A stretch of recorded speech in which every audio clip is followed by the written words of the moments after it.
और सुनो ममता बनर्जी, अपने गुंडों को समझा दो, और सुनो टीएमसी के गुंडों जो हमारे पार्टी के मेंबर्स को डरा रहे हैं, तुम अब हमको नहीं डरा सकोगे।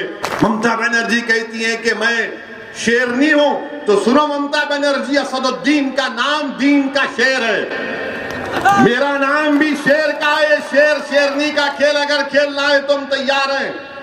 और यहां पर जो बीजेपी के कैंडिडेट हैं ये राइस मिल ओनर है। आप बताइए ऐसा आदमी क्या खिदमत करेगा आपकी? ये तो पूरा चावल लेकर के अपने घर में रख लेगा, पूरा गरीब को परेशान कर देगा।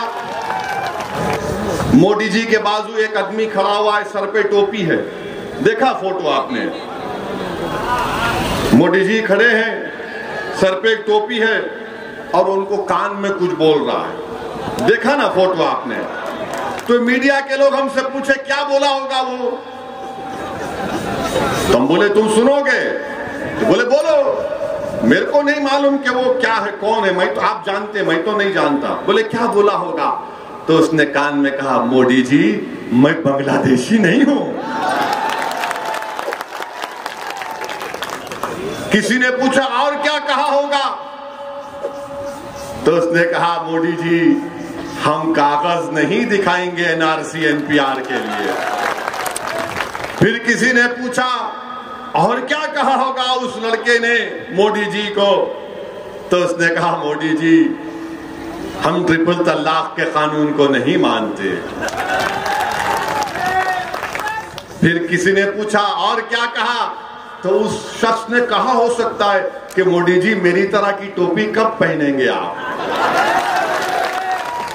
फिर किसने पूछा और क्या कहा?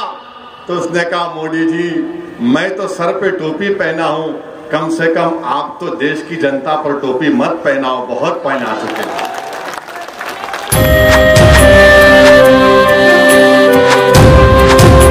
तो ममता बनर्जी आप बोलो ना, आप क्यों नहीं बोलती हिंदू ब्राह्मणों से? बोलो हिंदू ब्राह्मणों को मिलकर वोट दो। आप क्यों कह रहे हैं माइनॉरिटीज से? अगर आप हिंदू ब्राह्मण हैं, अगर आपका गोत्र शान लिया है तो बोलो गोत्र की बुनियाद पर वोट दो मुझे। वहां नहीं बोलेंगे, हमको डराने के लिए कहते हैं। ममता बनर्जी आप भूल चुके हैं कि अब हम डरने वाले नहीं है, वो जमाना जा चुका है। मेरे भी ख्वाब है, उस ख्वाब को पूरा करना और आपका और मेरा मकसद है इंशाअल्लाह। ममता बनर्जी कहती हैं कि मैं शेरनी हूं, तो सुनो ममता बनर्जी, असदुद्दीन का नाम दीन का शेर है, मेरा नाम भी शेर का है। शेर शेरनी का खेल अगर खेलना है तुम तैयार हैं। आप कोई भारत की रानी नहीं है, मोदी कोई भारत का राजा नहीं है कि ममता बनर्जी के खिलाफ बोले तो पैसे ले लिए, मोदी के खिलाफ बोले तो ये एंटी नेशनल है, जिहादी है। ये कौन सी सियासत आप लोग चला रहे हैं? मेरे अजीज दोस्तों और बुजुर्गों, मेरी आपसे गुजारिश है कि आप मुफक्किर इस्लाम को अपने वोट देकर इनको कामयाब करिए। बीजेपी हर मैदान में नाकाम साबित हो चुकी है। ममता बनर्जी कांग्रेस और वाम की वजह से बंगाल में बीजेपी आई है। मेरी आपसे गुजारिश है, मेरी आपसे इल्तिजा है, मैं आपको सच्चाई बयान कर रहा हूं।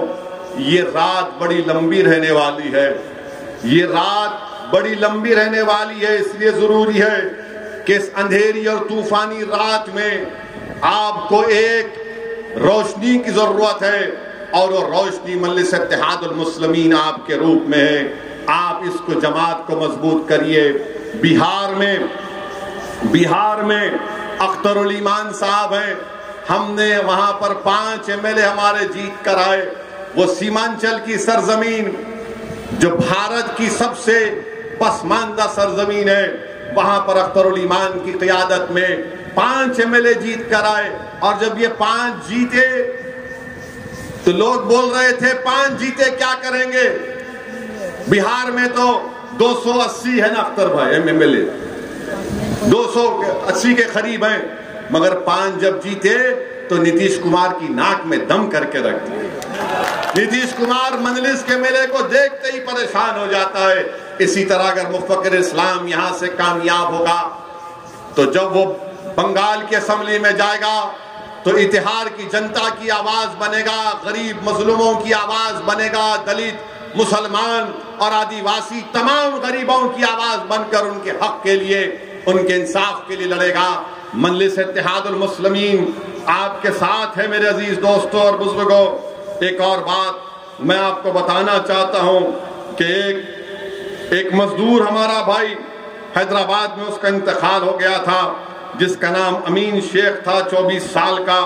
उसकी 2 बेटियां थीं। उसके खानदान वालों ने हमसे राब्ता किया, कांटेक्ट किया और कहा कि उसकी लाश को वापस भिजाना चाहिए। तो हमारे मुख्तदिर बाबा कॉरपोरेटर हन्नान साहब ने एम्बुलेंस के जरिए सुरजापुर में उसकी डेड बॉडी को हैदराबाद से भिजाया। मेरे अजीज दोस्तों और बुजुर्गों, हम कोई एहसान नहीं किए, ये हमारा कमिटमेंट है कि हम आपके साथ में हैं और आपके साथ खड़े रहेंगे। हमारा एक और महबूब आलम हमारे पार्टी का मेंबर है। महबूब आलम को टीएमसी के लोग डरा रहे। मैं टीएमसी के गुंडों से कहना चाह रहा हूं, तुम अब नहीं डरा सकते हमको। असदुद्दीन ओवैसी अपने काज के लिए, इस मुल्क के संविधान के लिए अपनी जान को कुर्बान करने के लिए तैयार है। हम अपनी जान कुर्बान करेंगे। और सुनो ममता बनर्जी, अपने गुंडों को समझा दो, जान लेना तुम्हारे हाथ में नहीं है। मेरे दुनिया में आने का एक वक्त है और मेरे दुनिया से जाने का भी एक टाइम है। ना मैं टाइम से पहले जाऊंगा, ना टाइम के बाद जाऊंगा। और सुनो टीएमसी के गुंडों, जो हमारे पार्टी के मेंबर्स को डरा रहे हैं, तुम अब हमको नहीं डरा सकोगे। अगर तुम गुंडागर्दी करोगे तो याद रखो, तुमको इसमें बहुत बड़ी नाकामी साबित होगी। मेरे अजीज दोस्तों और बुजुर्गों, हम इस दुनिया में एक ही बार जीने के लिए आए हैं। बार बार कोई नहीं मरता। 60 साल से हमको कमजोर करके रख दिए। मेरी आपसे दुआ है, इल्तिजा है कि आप मुफक्किर इस्लाम के हक में अपना वोट देकर पतंग के निशान पर बटन दबाइए और अपनी पार्टी को अपने इत्तेहाद के जरिए से कामयाब करिए। इंशाअल्लाह ताला मैं दोबारा इत्तेहाद को आऊंगा, बार बार आता रहूंगा और हम मजलिस को यहाँ पर आपके ताउन से मजबूत करते रहेंगे। अस्सलाम वालेकुम व रहमतुल्लाहि व बरकातुहू।